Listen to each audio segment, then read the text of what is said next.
இன்றைய தலைப்பு விமர்சனம் செய்வது எப்படி என்பதாக. ஷாக் ஆயிர வேண்டாம் தலைப்பை பார்த்த உடனே.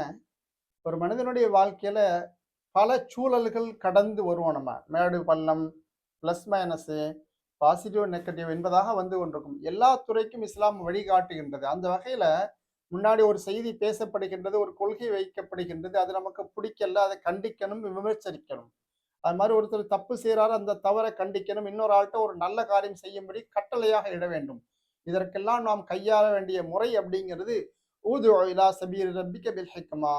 நல்ல யுக்திகளை, தந்திரங்களை, நல்ல சரியான வழிமுறையை தான் கையாளணும் என்பதாக குரான் சொல்லுதுன்னு பார்ப்போம். எக்காரணம் வைத்தாலும் பொது வெளியில் போட்டு உடைக்கிறது அப்படிங்கிறது அது இஸ்லாம் வந்து அதை வரவேற்கலன்னு பார்ப்போம். ஹதீஸ்ல பார்ப்போம். லம் யகுல் மாபாலு ஃபுலானின் யகூலு. நபி ஸல்லல்லாஹு அலைஹி வஸல்லம் இடத்துல ஒரு செய்தி வந்திருக்கும் ஒரு சஹாபியை பற்றி. அவர் இந்த மாதிரி தப்பு செய்றாரு, இந்த மாதிரி பேசினாரு என்பதாக அட்ரஸோட கிடைச்சுக்கிறோம். ஆனாலும் தனிப்பட்ட முறையில போயிட்டு அவங்க உபதேசம் செய்வாங்க. பொது வழியில பேசக்கூடிய இடத்துல அவருடைய பெயரு, குடும்பத்தினுடைய பேரை சொல்லி அட்ரஸ் குடுத்து பேச மாட்டாங்க. மாறாக எப்படி பேசுவாங்க? மா பாலு அக்வாமின். என்ன சில நபர்கள் இப்படி செய்றாங்களே, சில பேர்கள் இப்படி பேசிக்கிறாங்க. மா பாலு அக்வாமின். சிலர் சிலர் என்ற வார்த்தையை தான் உபயோகிப்பாங்கன்னு பார்ப்போம். இதுல நிறைய பராபரங்கள் உண்டு. ஒன்று, அவங்களுடைய மானம் மரியாதை கட்டி காக்கப்படுகின்றது, களங்கம் ஏற்படாமல் இருக்கும். 2வது, இந்த தப்பை செய்றவங்க அது இவங்க மட்டும் கிடையாது. எத்தனை பேர் செய்தாலும் எல்லோருக்குமான வழிகாட்டலாக அமைந்திருக்கும்.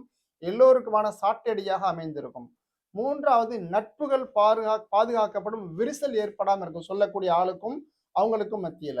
அது மட்டும் இல்லாம இந்த மாதிரி சொல்வதன் காரணமாக அவர் விரைவான முறையில திருந்திக் கொள்றதுக்கும் வாய்ப்பு இருக்குதுன்னு பார்ப்போம். ஹதீஸ்ல பார்ப்போம். ஒரு சஹாபி ஜக்காத் வசூல் பண்ணதுக்கு அப்புறம், இது ஜக்காத்தினுடைய பொருள், இது எனக்கு தனிப்பட்ட முறையில கிஃப்ட்டா பரிசா தந்தாங்கன்னு சொல்லுவாங்க. இவரை கண்டிப்பாங்க. அது மாதிரி பார்த்தீங்கன்னா, ஒரு சஹாபி ராத்திரில கொஞ்ச நேரம் கூட தூங்காம நான் வந்து இபாதத் செய்ய போறேன்னு சொல்லுவாங்க.